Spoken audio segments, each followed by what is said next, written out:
एक बार गर्मियों की छुट्टियों में दो भाई बहन अपने नाना नानी के पास घूमने के लिए जाते हैं। चलो दीदी, जंगल में घूमने चलते हैं, बड़ा मजा आएगा। दीदी दीदी, देखो ये कितना सुंदर तोता है। कहीं ये जादुई तोता तो नहीं है? हाँ बच्चों, तुमने बिल्कुल सही पहचाना। मैं एक जादुई तोता ही हूँ। मेरा नाम रियो है।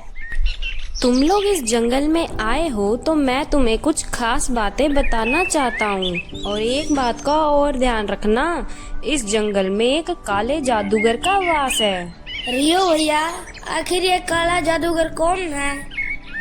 बच्चों, वह एक दुष्ट जादूगर है जिसने जंगल के सारे जादुई जानवरों को कैद कर रखा है। अगर तुम लोग उसकी चालाकियों को हरा सको तो जंगल के सारे जादुई प्राणियों को आजाद किया जा सकता है। चलो बच्चों, मैं तुम्हें उस दुष्ट जादूगर की गुफा दिखाता हूँ जहाँ उसने उन सभी जादुई जानवरों को कैद करके रखा है।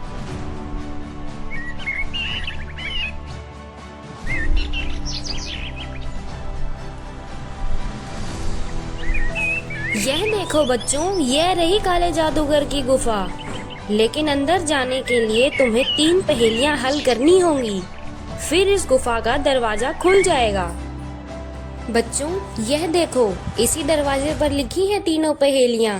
पहली पहेली, ऐसा क्या है जो तुम्हारा है लेकिन उसका प्रयोग दूसरे करते हैं? इसका जवाब है हमारा नाम। दूसरी पहेली, मैं छूती सबको हूँ पर दिखती किसी को भी नहीं। इसका जवाब है हवा। तीसरी पहेली, खुद कभी वह कुछ न खाए लेकिन सबको खूब खिलाए। चम्मच।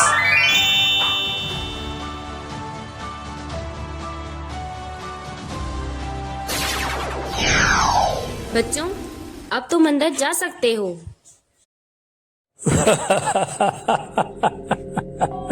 तुम जैसे बच्चे मेरा कुछ नहीं बिगाड़ सकते। मेरे पास बहुत ताकतवर शक्तियां हैं।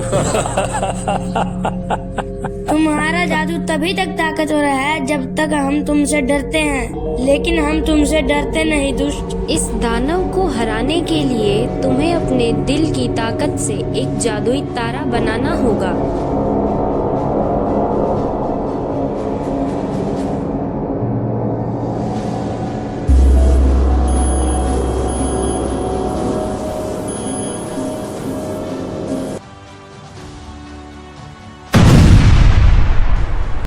और इस तरह जंगल के सभी जानवर आजाद हो जाते हैं, क्योंकि अब काला जादूगर का जादू टूट चुका था। मैं तुम्हारी बहादुरी के लिए तुम्हें एक पुरस्कार देना चाहता हूँ। तुमने अपनी अच्छाई और अपने साहस से सारे जंगल को बचा लिया। अब यह हमेशा खुशहाल रहेगा। और अंत में दोनों भाई बहन अपने घर पर आकर अपने साथ हुई सारी घटना का वृतांत अपने माता पिता को बताते हैं और खुशी खुशी अपने घर वापस लौट जाते हैं।